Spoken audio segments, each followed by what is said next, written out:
क्योंकि अक्सर लोग जहन्नम में ज़बान की वजह से जाते हैं। मय्यज़मल्ली, कौन है जो मुझे दो चीज़ों की ज़मानत देता है? तुम मुझे दो चीज़ों की गारंटी दो, मैं तुम्हें जन्नत की गारंटी देता हूँ। सहाबा ने पूछा, अल्लाह के नबी वो दो चीज़ें क्या हैं? आपने फरमाया अल फमु वल फर्ज, एक मुंह, एक ज़बान और दूसरी शर्मगाह यानी जिनाकारी। तुम मुझे इन दो चीज़ों की ज़मानत दे दो कि मैं ज़बान से जो भी बोलूँगा सच बोलूँगा, कभी झूठ नहीं बोलूँगा, कभी किसी की गीबत नहीं करूँगा, कभी किसी की बुराई नहीं करूँगा, कभी किसी की चुगली नहीं करूँगा, कभी किसी को तकलीफ नहीं पहुँचाऊँगा। और दूसरी इस बात की गारंटी दे दो कि मैं किसी की माँ बहन बेटी पर गलत नज़र नहीं डालूँगा और उसको कभी गलत नज़र से नहीं देखूँगा, ज़िना नहीं करूँगा। तुम अपनी इन दो चीज़ों की ज़मानत दे दो, जो मुझे इन दो चीज़ों की ज़मानत देगा मैं उसको जन्नत की ज़मानत देता हूँ, यानी वो मेरे साथ जन्नत के अंदर जाएगा। ज़बान की वजह से अक्सर लोग जहन्नम में जाते हैं और दूसरी शर्मगाह जिनाकारी की वजह से जहन्नम का शिकार होते हैं लोग। कम बोलने को अपनी आदत बनाइए, ज़रूरत के तहत बोलिए, क्योंकि ज़बान से ही अक्सर गुनाह होते हैं। ज़्यादा ज़बान इस्तेमाल करोगे फिसलेगी। इसलिए हज़रत अबू बकर सिद्दीक़ कभी कभी कान में मिसवाक लगाते थे। यह मिसवाक, नमाज का टाइम हुआ, मिसवाक किया, फिर कान में लगा लिया। इस मिसवाक को एक बार अपने दाहिने हाथ में पकड़े और ज़बान खींच रहे थे ऐसे, और मिसवाक ज़बान पे मार रहे थे ऐसे। हज़रत उमर ने कहा, ये क्या कर रहे हो? कहा, इस ज़बान को सज़ा दे रहा हूँ। कहा, किस बात की? यही ज़्यादा बोलती है, इसको औकात में रख रहा हूँ, इसको बता रहा हूँ, देख अगर ज्यादा बोलने का काम तूने किया तो तेरी पिटाई लगेगी इस मिसवाक से। ऐसा मैं इसलिए कर रहा हूं ताकि जबान हमारी कंट्रोल में रहे। जरूरत के वक्त बोलना और उतना बोलना जितनी जरूरत है, उससे ज्यादा नहीं। ये हमारे और आपके यहाँ का माहौल है, कोई ज्यादा बोल रहा है, कोई कम बोल रहा है। अल्लाह के रसूल उतना ही बोला करते थे जितनी ज़रूरत है। कभी कभी तो ऐसा होता था कि पूरा जवाब भी नहीं देते थे। कम बोलने का हाल ये था कि एक मर्तबा कुछ यहूदी अल्लाह के नबी के पास आए। मुस्लिम शरीफ किताबुस्सलाम पढ़िए चैप्टर। नबी अकरम के घर पे आए, दरवाज़े को दस्तक दी, अल्लाह के रसूल ने दरवाज़ा खोला, यहूदियों ने सलाम किया। दर हकीकत वो सलाम नहीं था, बल्कि उस सलाम के अंदर छिपी हुई बद्दुआ थी। उन यहूदियों ने आते ही कहा, अस्सलामु अलैकुम या रसूल अल्लाह, अस्सलामु अलैकुम। क्या कहा? अस्सलामु अलैकुम, लेकिन कहा ऐसे, अस्सलामु अलैकुम या रसूल अल्लाह। आए अल्लाह के रसूल, आप पर मौत हो। अस्सलामु अलैकुम नहीं कहा उन्होंने, सलामती हो, बल्कि क्या कहा? अस्सलामु अलैकुम, मौत हो आप पर, बर्बाद हो जाएं आप। तो अल्लाह के रसूल सल्लल्लाहु अलैहि वसल्लम समझ गए, आपने सुन लिया। इन यहूदियों ने अस्सलामु अलैकुम नहीं कहा, बल्कि इन यहूदियों ने क्या कहा? अस्सलामु अलैकुम।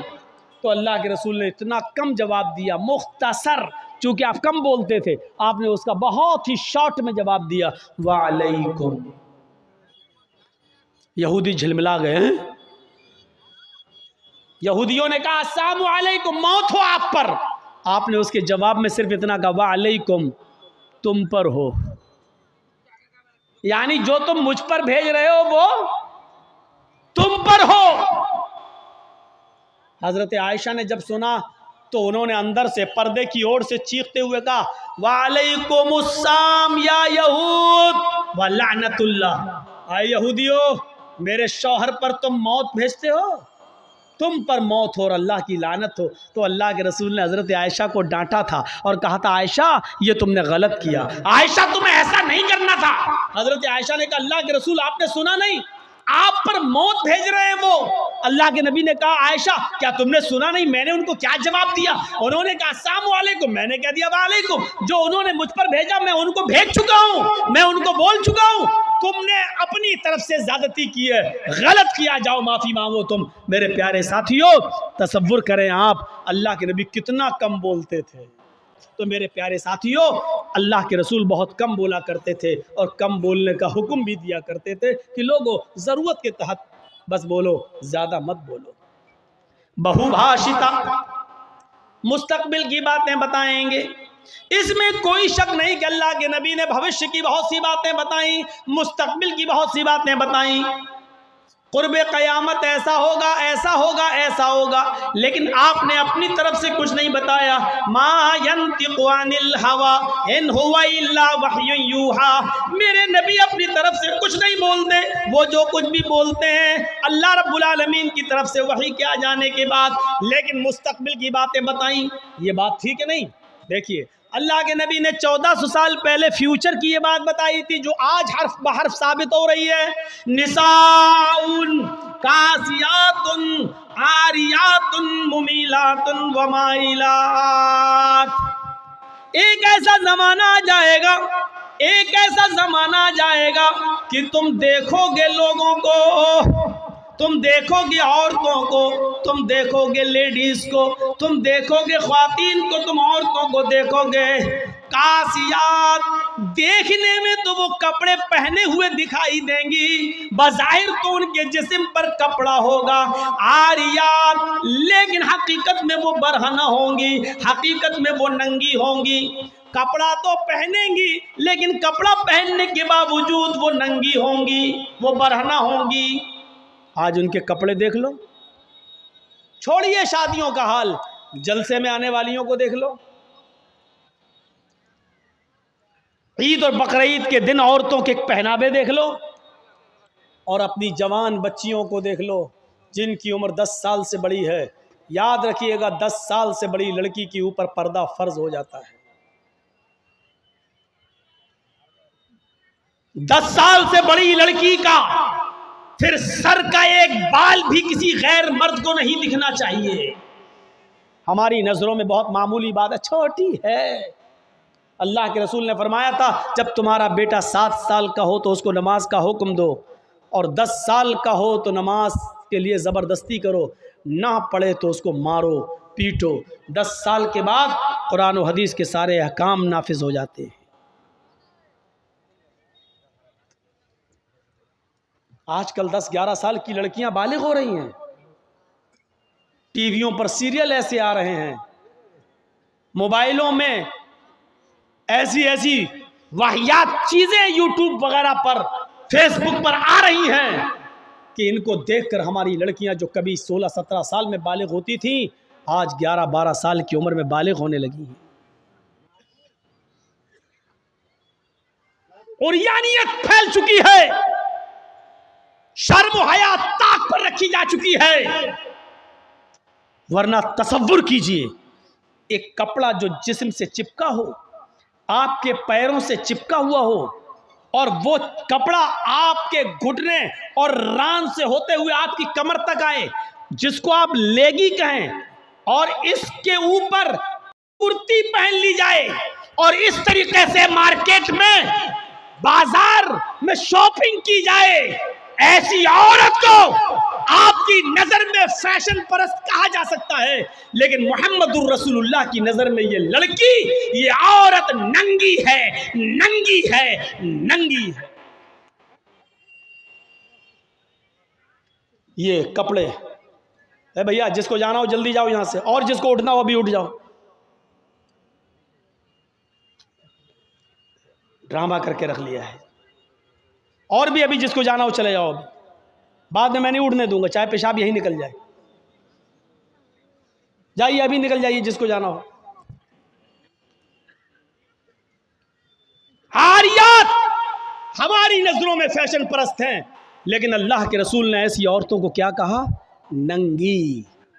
मैंने नहीं कहा, पूछो इन उलमा से आरियात का मतलब क्या होता है।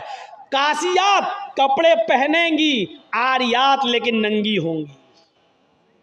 ऐसी औरतों के बारे में कहा है नंगी होंगी। ये हाफ आस्तीनों के कपड़े यहां चल रही है, ये खुला हुआ है। साड़ियां चल रही तो ऐसी कि यहां तक का ब्लाउज पहने हुए हैं, ये खुला है, पेट खुला हुआ है।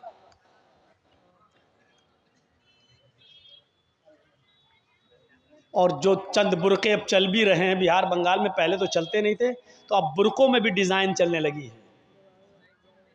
कड़े हुए बुरके, डिजाइनदार बुरके, अब एक बात बताइए, बुर्के को आप एक तो डिजाइनदार बना रहे हैं, और दूसरा जब औरत या लड़की जब बुर्का ओढ़ती है तो सीने पर फूल बना दिए हैं। ये बताइए यहां फूल बनाने की क्या जरूरत थी? जब वो पहनती है तो फूल सीने पर, और वो लड़की ने ये बुर्का खरीदा क्यों?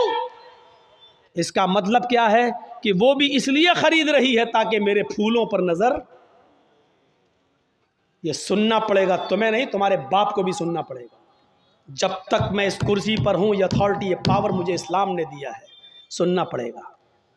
क्यों खरीदा है उसने ये बुर्का? यूपी साइड में आ जाओ, लखनऊ के बुर्के देख लो, बंबई के देख लो, हैदराबादी बुर्के देख लो। कसम खुदा की अब बुर्के बुर्के नहीं रह गए। अब 60 साल की बुढ़ी भी ओढ़ ले तो ऐसा लगता है जैसे वो 18 साल की लड़की जा रही है। ये बुर्के एक बार सच्चा वाकया है। 60, 65, 70 साल की बुढ़िया ऐसा ही बुर्का ओढ़ के चेहरा छुपा के जा रही थी धीरे धीरे। बुढ़ी थी, वो धीरे धीरे चल रही थी, तो एक लड़का उसका पीछा करने लगा। 20-22 साल का लड़का उस बुढ़ी का पीछा करने लगा, क्योंकि जो सोचने लगा बुर्का इतना खूबसूरत है तो बुर्के के अंदर कितना खूबसूरत माल होगा, बुर्के वाली कैसी होगी, उसका पीछा करने लगा। बुढ़िया धीरे धीरे चल रही, लड़का समझ रहा मुझे लिफ्ट दे रही, मेरी वजह से धीरे धीरे चल रही, जबकि वो अपनी कमजोरी की वजह से धीरे धीरे चल रही। बुढ़िया समझ गई कि लड़का मेरा पीछा कर रहा है, तो थोड़ी दूर चलने के बाद उसने अपना नकाब खोला और अपनी तुतलाती जबान में बोली, बेटा। लड़के का तो मूड खराब हो गया, कमबख्त मेरा तो मामला ही गड़बड़ हो गया। बेटा तू मेरा पीछा क्यों कर रहा है, मैं तो तेरी अम्मा की उम्र की हूं। लड़के को भी गुस्सा आ गया, कहती भाग, मैं अपने लिए नहीं अपने अब्बा के लिए ढूंढ रहा हूं। अब 60, 65, 70 साल की बूढ़ियों को ऐसे खूबसूरत बुर्के पहनने की क्या जरूरत? बुर्कों का मकसद जो कभी था पर्दा, लेकिन आज उनका मकसद भी वो नहीं रह गया। अल्लाह के नबी के ज़माने में एक सहाबी अल्लाह के नबी के पास आती हैं, मुस्नद अहमद की सही रिवायत, जिनकी चादर कपड़े से नीचे, टखने से नीचे, चप्पल से नीचे ज़मीन की मिट्टी उड़ाती हुई आती और कहती, अल्लाह के रसूल मैं इस चादर को ओढ़कर नमाज पढ़ने जाती हूँ। आपने कहा चादर इतनी नीची होनी चाहिए। उसने कहा अल्लाह के नबी कभी कभी जमीन पर पेशाब व पायखाना पड़ा होता है, गंदगी पड़ी होती है, तो क्या मैं थोड़ी सी ऊपर करके पायखाना गंदगी को क्रॉस करके आगे निकल जाऊं? आपने कहा नहीं, दाएं से निकल जा, बाएं से निकल जा। कहने लगी दाएं भी मर्द बैठे होते हैं, बाएं भी मर्द बैठे होते हैं, मुझे उसी गंदगी के ऊपर से निकलना है। अल्लाह के रसूल इजाज़त दे दीजिए, मैं थोड़ा सा ऊपर कर लूँ और निकल जाऊँ, उसके बाद नीचे कर लूँगा। जब गंदगी को क्रॉस कर लूँगी तो चादर में नीचे कर लूँगी। अल्लाह के नबी कहते हैं अगर मर्द दाएँ बैठे हैं, बाएँ बैठे हैं, तो तू उसी गंदगी के ऊपर से निकल जा। कहने लगी अल्लाह के रसूल वो गंदगी मेरी चादर में लग जाएगी, आप मुझे ऊपर उठाने की इजाजत नहीं दे रहे हैं, टखने से ऊपर, चप्पल से ऊपर चादर उठाने की इजाजत क्यों नहीं दे देते? आपने कहा नहीं, चादर उठाने की इजाजत, चप्पल से भी ऊपर चादर उठाने की इजाजत नहीं दूंगा। कहा अल्लाह के रसूल फिर उस चादर में पेशाब और पायखाना लग जाएगा। आपने कहा लग जाने दे। कहने लगी अरे अल्लाह के रसूल उसी चादर को तो ओढ़कर मैं नमाज पढ़ती हूँ मस्जिद में, जब ऊपर औरतों का अलग इंतजाम होता है या पर्दे में औरतों का इंतजाम होता है, तो मैं इसी चादर को ओढ़े ओढ़े नमाज पढ़ती हूँ। आपने कहा उसी चादर को ओढ़कर नमाज पढ़ ले। कहने लगी उसमें पेशाब और पायखाना लग जाएगा, क्या उसी और चादर को ओढ़कर नमाज पढ़ लूं? आपने फरमाया हाँ, आए औरत, जब पेशाब और पायखाना तेरी चादर में लगेगा, जब तू आगे बढ़ेगी तो तेरी चादर जमीन पर पड़ी हुई मिट्टी से रगड़ खाएगी, क्योंकि तेरी चादर नीचे है। जब पेशाब और पायखाना उसमें भर जाएगा, जब तू आगे बढ़ेगी तो जमीन पर पड़ी हुई मिट्टी पर तेरी चादर रगड़ खाएगी, और जमीन पर पड़ी हुई मिट्टी से रगड़ने की वजह से जमीन की पाक मिट्टी तेरी चादर को पाक कर देगी। लेकिन तुझे चादर उठाने की इजाजत नहीं, उसी चादर में तू नमाज पढ़ ले। गंदगी लगती है तो लग जाने दे, आगे बढ़ेगी तो जमीन पर पड़ी हुई पाक मिट्टी तेरी चादर को पाक कर देगी। मेरे भाइयों, पेशाब और पायखाना देखकर भी अल्लाह के रसूल ने औरत को चादर उठाने की इजाजत नहीं दी। मेरी बहनों, तुम्हारे दिल कैसे गवारा कर लेते हैं। जलसों में भी चूड़ियां खरीदने के लिए, बैलून खरीदने के लिए, जलेबियां खरीदने के लिए तुम किस तरीके से लेडीज पिंडाल से निकलकर तुम बाजारों में घूम लेती हो। शर्म आनी चाहिए। तुम्हारे कलेजे और तुम्हारे दिल कैसे गवारा कर लेते हैं कि लड़के और लड़कियां एक जगह शॉपिंग करें, दुकानदारी करें, खरीदारी करें। ये तुम्हारे कलेजे, तुम्हारे ज़मीर कैसे गवारा कर लेते हैं। जबकि अल्लाह के नबी फरमाते हैं, ला यखलुअन्न रजुलुम बिमरातिन इल्ला कान सालिसुहुम शैतान। कोई मर्द किसी औरत से तन्हाई में न मिले, कोई मर्द किसी औरत से अकेले में न मिले कि उसमें तीसरा शैतान होता है, उसमें तीसरा बहकाने वाला शैतान होता है। मेरे भाइयों, इस्लाम का कानून यही है, इस्लाम का निज़ाम यही है। एक औरत, उसका शौहर मर चुका है, औरत के पास बहुत ज़्यादा पैसा है, वो हज करना जाना चाहती है, शौहर इंतकाल कर गया। अब औरत अकेले हज करने नहीं जा सकती है, जबकि मुस्तती है, साहिब इस्तिताअत है, हज करने जाना चाहती है, अच्छा काम करने जाना चाहती है। इस्लाम कहता है कि तेरा शौहर नहीं है तो भाई के साथ जा, भाई नहीं है तो बाप के साथ जा, बाप नहीं है तो बेटे के साथ जा, लेकिन किसी महरिम का होना जरूरी है, उसके साथ जा।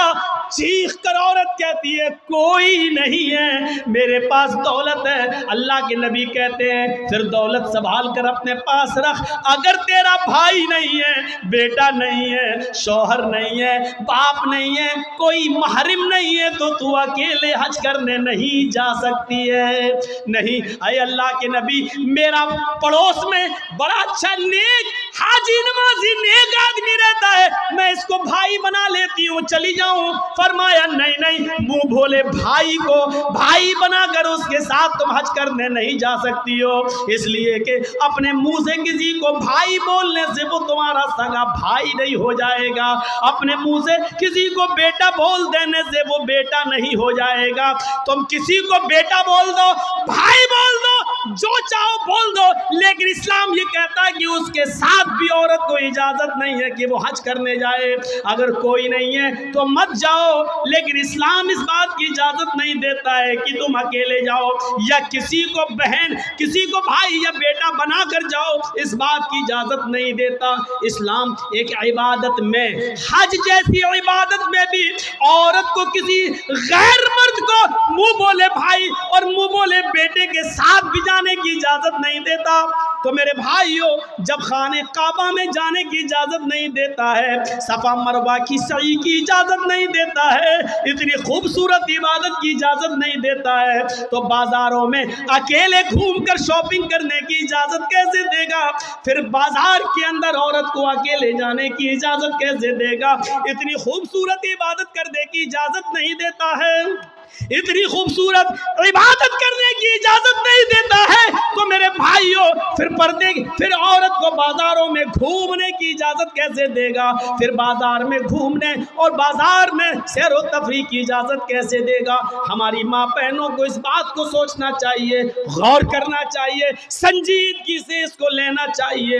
एक जमाना था, हजरत फातिमा कह रही हैं, आए अली, मैं इतनी बीमार हूँ, इतनी बीमार हूँ, लगता लगता नहीं कि इस बीमारी में मैं बच पाऊंगी। आय अली, अगर मुझे कुछ हो जाए, अगर मेरा इंतकाल हो जाए आय अली, तो मुझे दिन के उजाले में दफनाने मत ले जाना, रात की तारीकी में ईशा की नमाज के बाद मुझे कब्रिस्तान में दफन करना।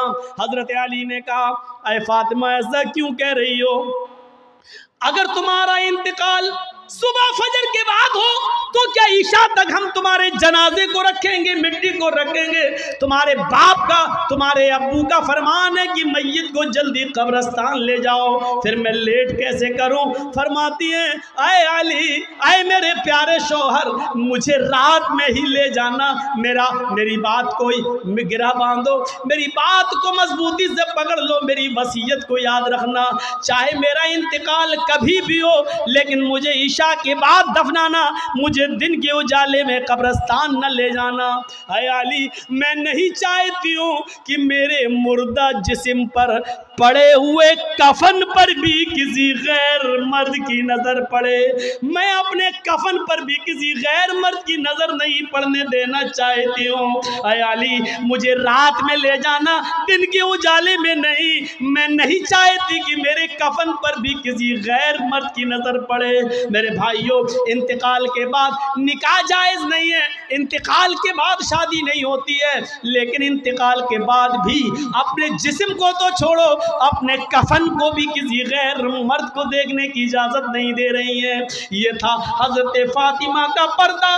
इस पर्दे की रोशनी में मेरी बहनों, अपने गरीबानों में झांक कर देखो, अपने गरीबानों के बटन खोलो और तलाश करो, हम कहाँ खड़े हैं, हमारा पर्दा क्या है, हमारी इज्जत और आबरू क्या है। आज हमारे चेहरों का हरकस नाकस देख रहा है, कल तक हमारे खूबसूरत गालों को कभी आसमान की निगाहों ने भी नहीं देखा था, चांद और सितारों ने भी नहीं देखा था, और आज जो चाहता है देख लेता है। हरकस नाकस जिसको चाहो आज वो बड़ी आसानी से हमारी बहनों बेटियों का दीदार कर रहा है। और एक और बात, जितना अमीर बाप है, जितना अमीर बाप है, जितना भी बाप अमीर मिलेगा आपको, आप देखिएगा उसकी बेटी उतने ही कम कपड़े पहने हुए होगी। किस बात का अमीर है तू? काहे का अमीर है तू? अपनी बेटी को 5 मीटर का कपड़ा लाकर नहीं दे सकता है तो काहे का अमीर है तू? कंजूस और बखील बाप। अल्लाह ताला ने इन अमीरों को ऐसी सजा दी है, ऐसी सजा दी है, कल तक ये गरीबों की लड़कियों को डांस कराया करते थे, आज अल्लाह ताला ने इन अमीरों की लड़कियों के जिस्मों से कपड़े उतार कर उनको लोगों की नजरों को दीदार करने पर मजबूर कर दिया। आज इन अमीरों की लड़कियों के जिस्मों से कपड़े उतरवा कर आज गरीब इन लड़कियों को देख रहे हैं, उनका नजारा कर रहे हैं। आज अमीरों को अल्लाह ने ये सजा दी है, आज वो फैशन समझते हैं कि मेरी बेटी फैशनेबल कपड़े पहने हुए हैं। नहीं नहीं मेरे भाइयों, आप अपनी बहनों के जिम्मेदार हैं। अल्लाह के नबी ने फरमाया कि जिस लड़की का बाप, जिसकी बेटी बेपर्दा घूमे वो बाप दयूस है, जिसकी बहन बेपर्दा घूमे वो भाई दयूस है, जिसकी बेटी बेपर्दा घूमे वो बाप दयूस है, जिसकी बीवी बेपर्दा घूमे वो शौहर दयूस है। गौर करो कितनी साफ लफ्जों में, कितने साफ लफ्जों में अल्लाह के नबी ने फरमाया, जिसकी बहन बेपर्दा घूमे वो भाई दयूस, जिसकी बेटी बेपर्दा घूमे वो बाप दयूस, जिसकी बेटी बेपर्दा घूमे वो बाप दयूस, जिसकी बीवी बेपर्दा घूमे वो शौहर दयूस। अब दयूस का माना अगर हम समझ जाएं तो सारा मामला हल हो जाए। दयूस का ये तो अरबी लफ्ज़ है ना, इसका उर्दू में तर्जमा होता है, सुनने की ताकत है, सुनेंगे? दयूस का मतलब होता है भड़ुआ। और भड़ुआ किसको कहते हैं बताने की ज़रूरत नहीं, जानते होंगे। भड़ुआ कहते हैं उसको जिसने अपनी बहन, बेटी या बीवी या माँ को गलत काम करने के लिए किसी अड्डे पर बिठा दिया हो, चकले पर बिठा दिया हो और उनसे गलत काम करवाता हो और उनकी कमाई खाता हो, अरबी ज़बान में इसको दयूस कहते हैं और उर्दू में इसको भड़ुआ कहते हैं। कितना सख्त जुमला इस्तेमाल किया अल्लाह के रसूल ने। मौलाना जर्जीस को आप कह रहे होंगे ये क्या हो गया इसको। अल्लाह के नबी ने कहा जिसकी माँ बेपर्दा घूमे और बेटा अपनी माँ की बेपर्दगी पर कुछ ना बोलता हो वो बेटा भड़ुआ। जिसकी बीवी बेपर्दा घूमे और शौहर अपनी बीवी की बेपर्दगी पर कुछ ना बोले वो शौहर भड़ुआ। जिसकी बहन बेपर्दा घूमे और वो भाई अपनी बहन की बेपर्दगी पर खामोश रहे वो भाई भड़ुआ। और जिसकी बेटी बेपर्दा घूमे और बाप अपनी बेटी की बेपर्दगी पर खामोश रहे वो बाप भड़ुआ। दयूस कह दो मौलाना चलेगा, भड़ुआ मत कहो, अच्छा नहीं लग रहा है। हम कब कह रहे हैं कि अच्छा लग रहा है? हमको अच्छा लगाना कब है? जब अच्छा ही लगने लगे तो फायदा क्या है? इंजेक्शन ऐसे लगाओ दर्द ना हो। बात साहब ऐसा हो सकता है कि इंजेक्शन लगे और दर्द ना हो? इंजेक्शन भी लगवाना चाहते हो और दर्द भी नहीं चाहते हो, तब तो होम्योपैथिक दवा ले लो, मीठी गोलियां खा लो जो मरने के बाद फायदा करती है।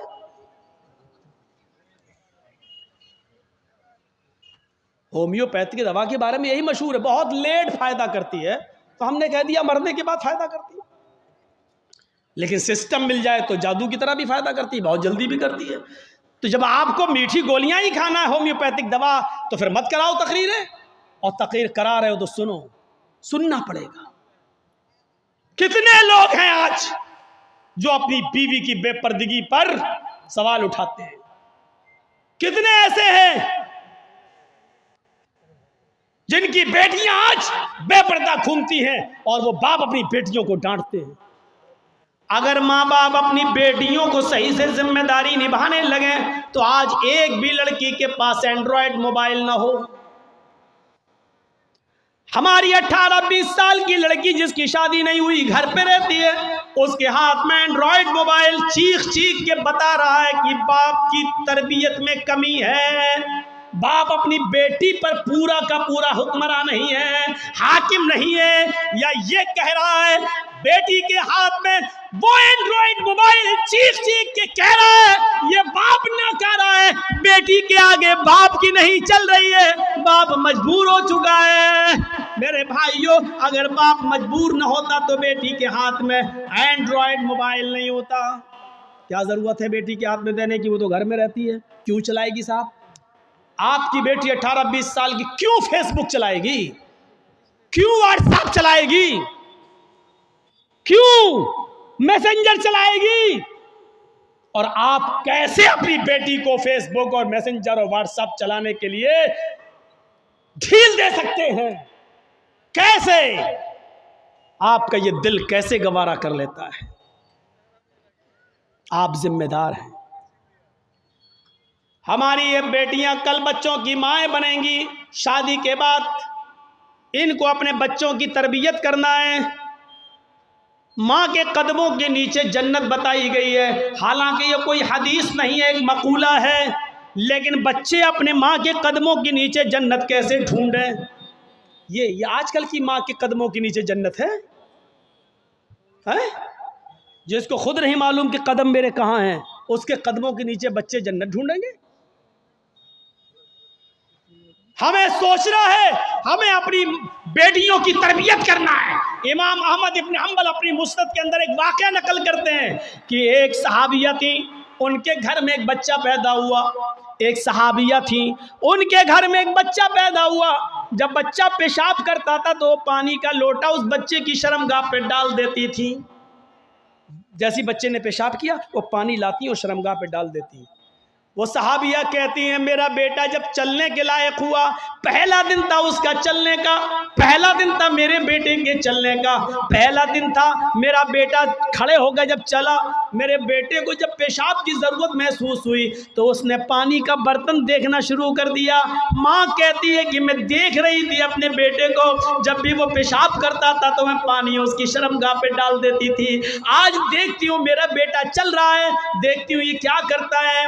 जब बेटा पहला दिन चलने के लायक हुआ, पहला दिन था, तो बेटे ने पानी का प्याला उठाया और दोनों हाथ से पकड़कर धीरे धीरे चला और एक कोने में जाकर बैठ गया, पेशाब किया और पेशाब करने के बाद वो पानी का प्याला अपनी शर्मगाह पे डालने लगा। उसको इस्तिंजा करना नहीं आता था, उसको धोने का तमीज़ भी नहीं मालूम था, उसको पता ही नहीं, लेकिन वो वैसा ही कर रहा है जैसी उसकी माँ ने उसको बताया।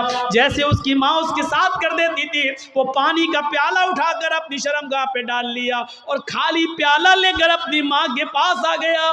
माँ की आंखों में आंसू आ गए, आसमान पर नजर डाल कर कहती है फूस तो बिरब्बिल काबा, काबे के रब की कसम में कामयाब हो गई, अल्लाह की कसम में कामयाब हो गई। अपने बच्चे को जो सिखाना चाहती थी मेरे बच्चे ने वो सीख लिया, मैं अपने बच्चे को जो तरबियत देना चाहती थी मेरे बच्चे ने वो तरबियत हासिल कर ली। मुझे उम्मीद है कि मेरा बच्चा कभी नापाक नहीं रहेगा, मेरा बच्चा जब भी पेशाब करेगा तो पानी जरूर ले जाएगा और इस्तिंजा करेगा।